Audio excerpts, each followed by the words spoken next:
Okay. These guys can't make it through. Attention. I know, that's probably what that means.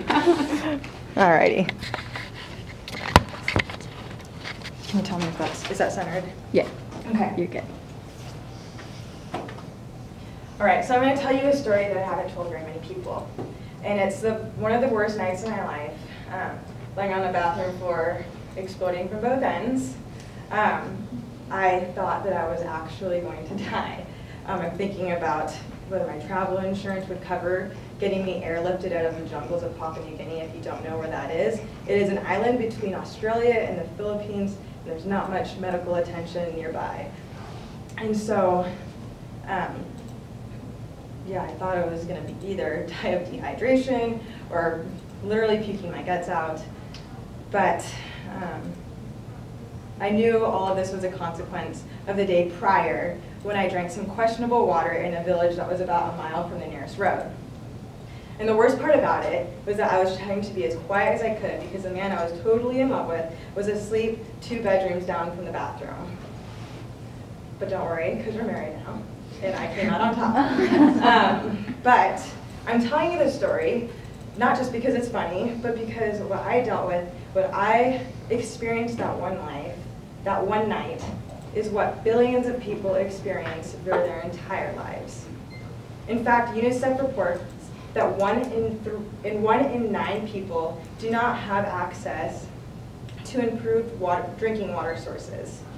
And even more, 1 in 3 do not have access to improved sanitation facilities. And that term might sound a little ambiguous or not very clear, but what it means is that an unimproved drinking water source is somewhere that's not prevented from contamination, particularly from human feces. An unimproved sanitation facility is somewhere that does not properly dispose of human waste away from human contact. And I realize these are very low standards to meet these. The CDC reports just one of the consequences, that children below 5 die from diarrhea, 1 water-related disease or illness. More children under 5 die of diarrhea than AIDS, malaria, and measles globally combined. My name is Alexa Davidson, and I had the opportunity of working with a clean water organization called Justice Water that helps to educate people in clean water and sanitation technologies. Today I want to talk on my favorite, which is a rain catchment tank. A catchment tank collects water off of a roof through a gutter into a tank that seals and stores water, and with no sunlight, bacteria is unable to grow and is totally safe, and I actually lived off of rainwater for an entire summer once. So it actually qualifies as a improved drinking water source.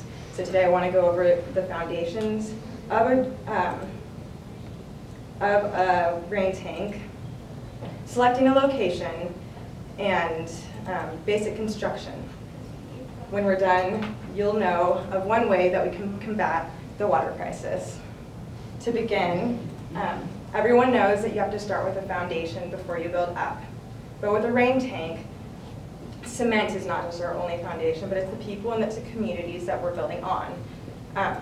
2 very important things is that the people have to want it. It's not just a activity or project to feel good, but it's actually something that people need to be benefiting from and something they need to want.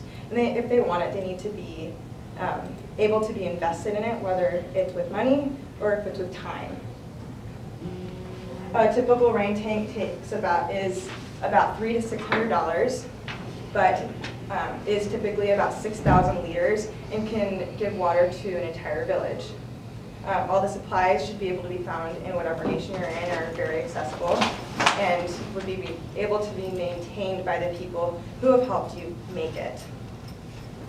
After you have the community support, you need to find a location, and location is almost equally as important.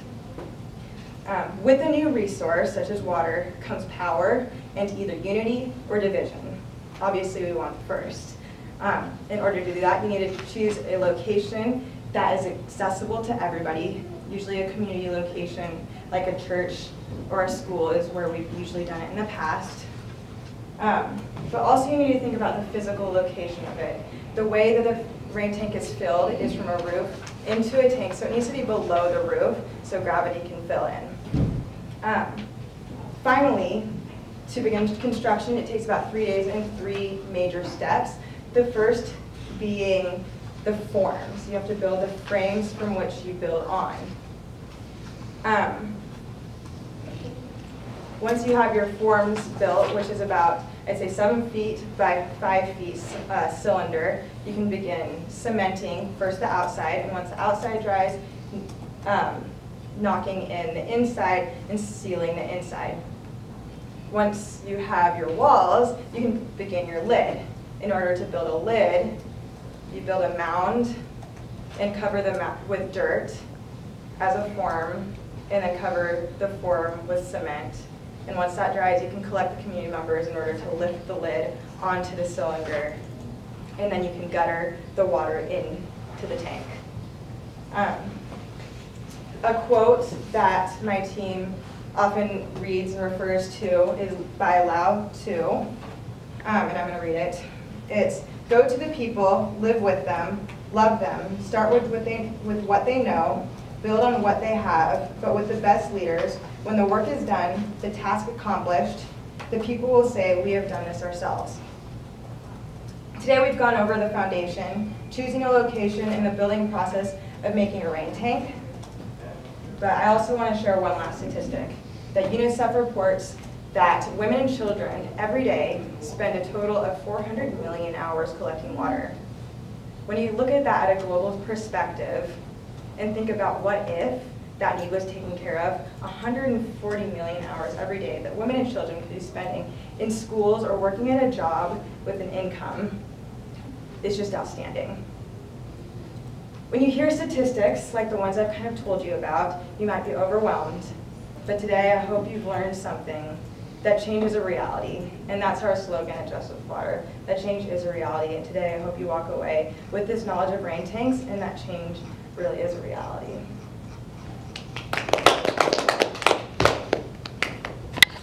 Making us all look bad. I'm shaking.